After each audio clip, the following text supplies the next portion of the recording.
پاکستان میں ہر 50 منٹ میں ایک خاتون دوران حمل انتقال کر جاتی ہے۔ اقوام متحدہ نے تصدیق کر دی ہے کہ پاکستان میں ہر 50 منٹ میں ایک خاتون حمل کی پیچیدگیوں کی وجہ سے انتقال کر جاتی ہے۔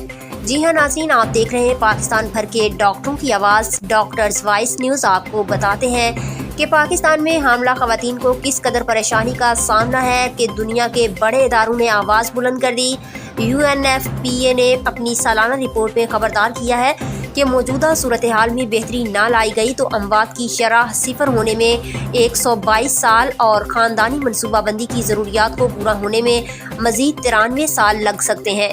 پاکستان میں UNFPA کے سربراہ ڈاکٹر لوئے شیبانہ نے کہا کہ پریشان کن حقیقت یہ ہے کہ پاکستان کی بیشتر خواتین آج بھی زچگی اور جنسی تولیدی صحت کی دیگر ضروری خدمات تک رسائی سے دور ہیں، جو انسانیت کے ساتھ بہت بڑا ظلم ہے۔